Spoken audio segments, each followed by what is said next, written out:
शासनाच्या निर्णयानुसार 31 डिसेंबरपर्यंत येणाऱ्या नोकर भरतीच्या शासकीय जाहिरातीमध्ये खुल्या प्रवर्गासाठी 2 वर्ष आणि मागास प्रवर्गासाठी 2 वर्ष सवलत देण्यात आली आहे।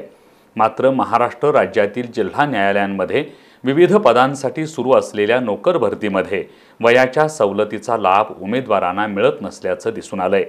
नोकर भरतीमधील ही तांत्रिक अडचण दूर करून वयोमर्यादा वाढीची अंमलबजावणी करावी अशी मागणी कोल्हापुरातील सकल मराठा समाजाने केली आहे। स्वातंत्र्याच्या अमृत महोत्सवानिमित्त राज्य शासनाने 75,000 पदांची भरती प्रक्रिया सुरू करण्याचं घोषित केलं आहे। त्यानुसार या भरतीतील निर्बंध शिथिल करण्यात आलेत। त्या अनुषंगाने भरती प्रक्रिया सुरू सुद्धा झाली आहे। मात्र कोरोना तसंच मागणीपत्र न पाठवणं अशा प्रकारांमुळे नोकरीच्या काही जाहिराती प्रसिद्ध झाल्या नाहीत। त्यामुळे त्या उमेदवारांना परीक्षांना बसण्याची संधी मिळाली नाही। त्यांची कमाल वयोमर्यादा संपुष्टात आली।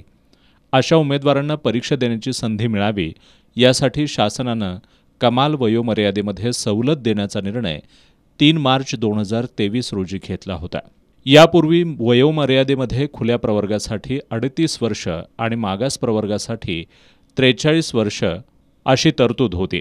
मात्र 3 मार्च रोजीच्या शासन निर्णयानुसार या वयोमर्यादेमध्ये 2 वर्ष वाढ करून खुल्या प्रवर्गासाठी 40 वर्ष आणि मागास प्रवर्गासाठी 45 वर्ष अशी मर्यादा करण्यात आली आहे।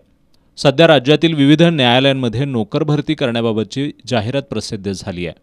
यामध्ये शासनाच्या आदेशानुसार 2 वर्षांची दिलेली वयासाठीची सवलत उमेदवारांना प्रत्यक्षात मात्र मिळत नसल्याचं दिसतंय। तांत्रिक अडचणीमुळे ही समस्या निर्माण झाली असून शासन निर्णयाची अंमलबजावणी होत नसल्याचं दिसून येत आहे।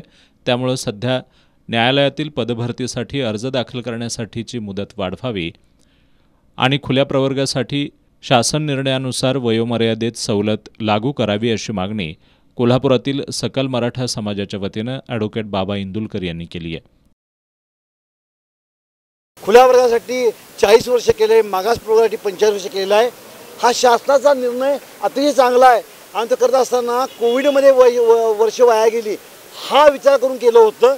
परंतु आता जी शासनाची नियोजित भरती आहे आणि जी ऑनलाईन फॉर्म भरायचे आहेत त्या ऑनलाईन फॉर्ममध्ये त्या शासनानं दुरुस्ती न केल्यामुळं टेक्निकल चुका झाल्यामुळं ही जी आता वयाची अट वाढवलेली आहे ह्याप्रमाणे ते कॉम्प्युटर अर्ज स्वीकारत नाहीत।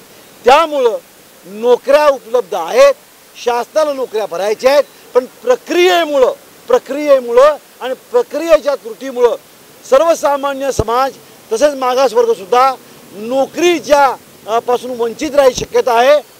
विशेष वाटतं की प्रगतिशील शासन म्हणतं, लोककल्याणकारी शासन म्हणतं आणि मुळात इतक्या वर्ष नोकऱ्या नव्हत्या, आता त्या नोकऱ्या ओपन केल्या आहेत। परंतु प्रक्रियेमध्ये एवढी मोठी चूक आहे हे या स्वतःला प्रगतिशील म्हणणाऱ्या शासनाला कळत नाही।